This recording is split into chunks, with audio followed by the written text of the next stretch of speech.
तो ज्येष्ठ आयुर्वेदाचार्य डॉक्टर श्री बालाजी तांबे गुरुजी यांना त्यांनी आपलं मनोगत व्यक्त करावं.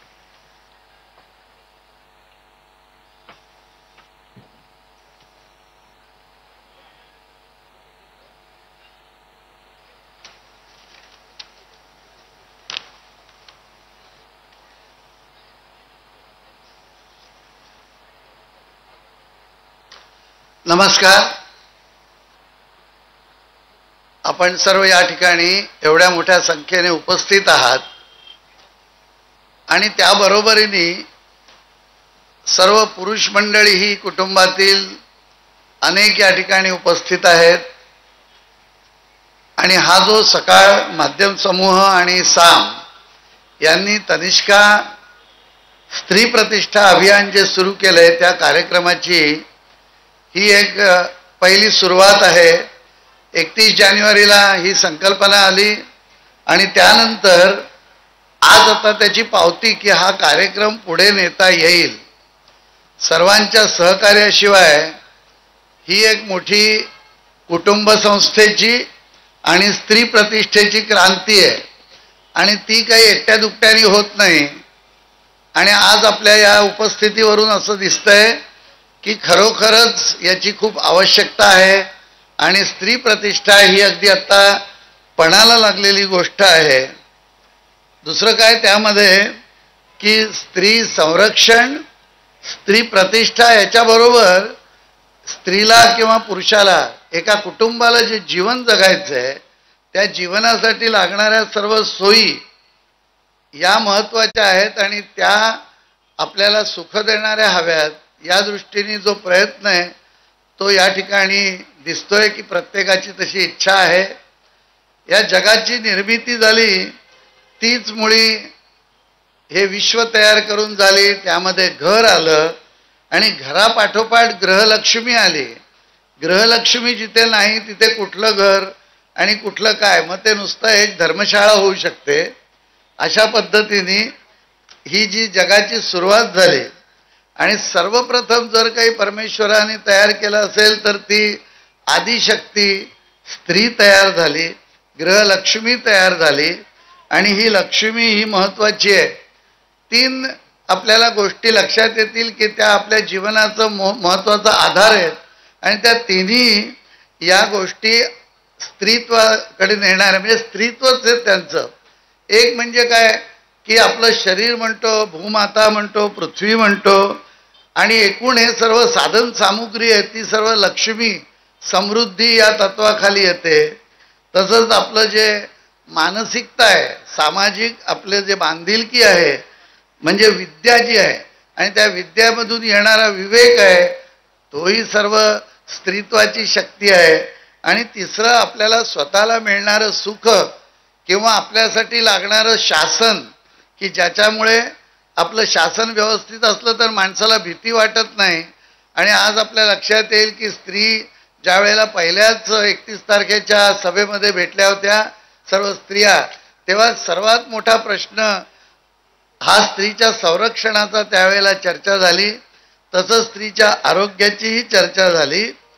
तर अशा तऱ्हेने या तिन्ही शक्ती ज्या आहेत त्या स्त्री शक्ती आहेत. आणि आज अशी वेळ आली समाजामध्ये किंवा या चालू शतकामध्ये की स्त्रीची प्रतिष्ठा कमी झाली. आणि मी आपल्याला असं म्हणेन की महाराष्ट्रामध्ये आपल्या शक्तिपीठ आहेत आणि त्यातलं पहिलं शक्तिपीठ आहे कोल्हापूरची अंबाबाई. आता त्या अंबाबाईचीच जर प्रतिष्ठा राहिली नाही किंवा अंबाबाईला प्रत्येक माणसाला दर्शन करायला जाता आलं नाही, अंबाबाईला जर आपण अशा तऱ्हेने गैरसोयीत ठेवलं तर आपली प्रतिष्ठा कशी वाढेल. एक गोष्ट अशी की 2 दिवसापूर्वी आम्ही तिरुपतीला गेलो होतो, कारण अंबाबाईचं ते एक घर आणि कोल्हापूरचं एक घर. अंबाबाईचं जे व्यंकटेश आहे आणि अंबाबाई असं मिळून एक कुटुंब युनिट तयार होतं. म्हणून आपण जेव्हा जेव्हा तिरुपतीला जातो ते परत येऊन अंबाबाईचं दर्शन घेतल्याशिवाय कधीही यात्रा पूर्ण होत नाही. किंवा माणसाला जे काही इच्छित आहे सुख समृद्धी, पैसे पाहिजेत, मुलं बाळं पाहिजे, चांगलं घर पाहिजे, संरक्षण पाहिजे, विद्या शिक्षण पाहिजे, हे काही मिळू शकत नाही. आणि म्हणून तिथे गेल्यानंतर तिरुपतीहून परत येऊन अंबाबाईचं कोल्हापूरला दर्शन घ्यावंच लागतं. आणि त्या ठिकाणी ज्या सोयी आहेत आणि तिरुपतीच्या सोयी आहेत यामध्ये जमीन आसमानाचा अंतर आहे. तर आपण अशा तऱ्हेने म्हणतो की पुरुषप्रधान संस्कृती आहे. त्याचं एक उत्तम उदाहरण म्हणजे तिरुपतीचे व्यंकटेश आहेत, त्यांचा सगळा दिमाग वेगळा. आणि कोल्हापूरला मात्र अजून आपण तयारी करतोय की हे कोल्हापूर कशा तऱ्हेने वाढवावं. स्त्री शक्ती जी आहे ती देणारी आहे. ज्या वेळेला स्त्रीला काहीतरी मागावं लागेल त्यावेळेला समाजाच्या जीवनमानाचा ऱ्हास होतो. स्त्रीला न मागता सगळं मिळालं पाहिजे आणि तीच समाजाला सर्व देते.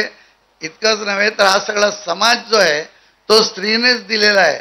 स्त्री नाही तर समाज नाही. आणि या देणाऱ्या स्त्रीला आज मागायची वेळ आली. कारण ज्या वेळेला पहिली सभा झाली त्यावेळेला हे पाहिजे ते पाहिजे ते पाहिजे ते पाहिजे. अरे अशा तऱ्हेने अशी मागण्याची वेळ येणं हे सर्व तऱ्हेने काही बरोबर नव्हतं. आपण सर्व या ठिकाणी आज आलेले आहात. आपापल्या गावचे आपापल्या एरियातले सर्व आपण प्रतिनिधी आणि ते राजकीय प्रतिनिधी जास्तीत जास्त या ठिकाणी आहात. आणि आपल्यावर ही जबाबदारी आहे सर्वांवर की हे जे कुटुंब आहे संपूर्ण महाराष्ट्राचं म्हणूया किंवा मग नंतर भारत आणि सर्व जगाचं, त्या कुटुंबामध्ये जोपर्यंत स्त्रीची प्रतिष्ठा वाढणार नाही तोपर्यंत जी प्रगती चालू आहे म्हणजे रॉकेट उडेल त्या रॉकेटचा आपल्याला उपयोग होणार नाही. आणि माणसाला शेवटी सुखाने घरात राहता यायला पाहिजे, सुखाने झोप यायला पाहिजे आणि अगदी प्रत्येकाला 2 घास अन्न आणि चांगला निवारा हा मिळायलाच पाहिजे. आणि तो मिळत असताना त्याला भीक मागावी लागू नये. आणि त्यातल्या त्या स्त्रीच्या हातात तर भिकेचं पात्र कधीही येऊ नये, तिने काही मागायलाच लागू नये. आणि मला खात्री आहे की या सर्व पातळीवरच्या म्हणजे स्त्रीचं आरोग्य हे सुद्धा सध्या पणाला लागलेलं आहे. आणि स्त्रीचं जोपर्यंत आरोग्य नसेल तोपर्यंत प्रतिष्ठा कशी असेल. तुम्ही जर विचार केला आपल्या आपल्या गावामध्ये गेल्यानंतर जे 20 मेंबर्स असतील तुमच्या बरोबरीचे त्यामध्ये तुमच्या लक्षात येईल की किती स्त्री रोगाचा प्रादुर्भाव झाला आहे. एवढे सर्व स्त्री रोग जर पसरले तर स्त्रीची प्रतिष्ठा कशी वाढणार आणि स्त्रीचं स्त्रीत्व टिकून कसं राहणार.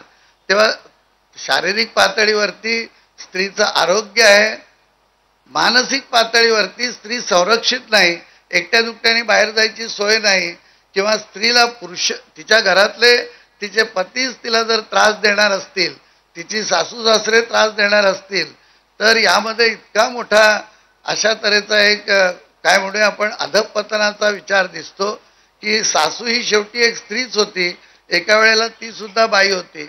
पण अशी परिस्थिती जी निर्माण होते त्यातून सर्व तऱ्हेने मार्ग काढून आपल्याला या ठिकाणी आज सर्व आपण जमलेला आहात. आणि माझी अशी इच्छा आहे की पाडव्याच्या दिवशी म्हणजे प्रतिपदेला चैत्र प्रतिपदेला कोल्हापूरला अंबाबाईच्या मंदिरामध्ये या प्रतिष्ठानाची गुढी उभी राहणार.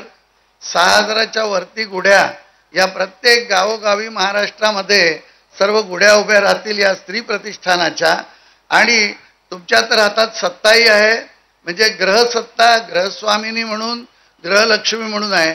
आणि राजकारणात असल्यामुळे सामाजिक जी सत्ता लागते ती सत्ता तुमच्याजवळ आहे.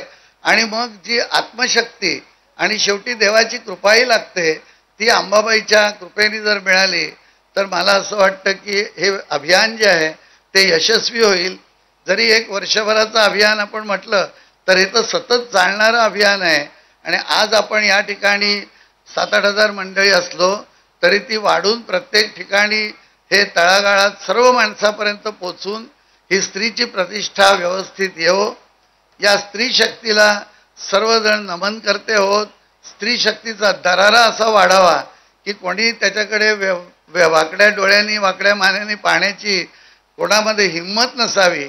आणि त्यासाठी लागणारं जे काही कायद्याचं पाठबळ आहे ते तुम्ही सर्वजण आहात सरकारमध्येच, तेव्हा तेही आपल्याला मिळू शकेल.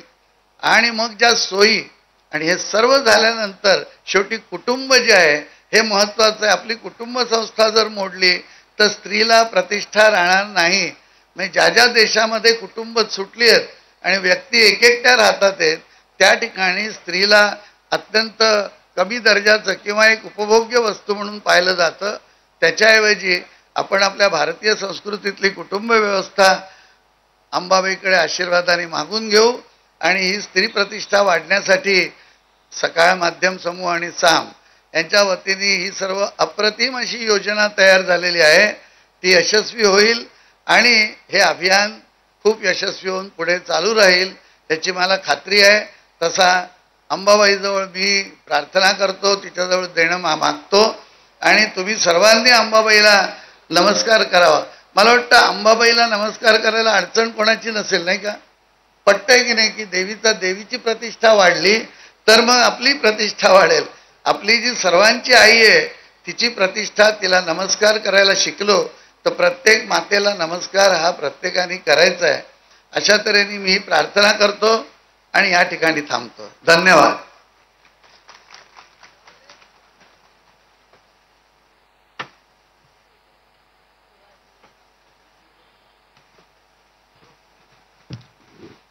यानंतर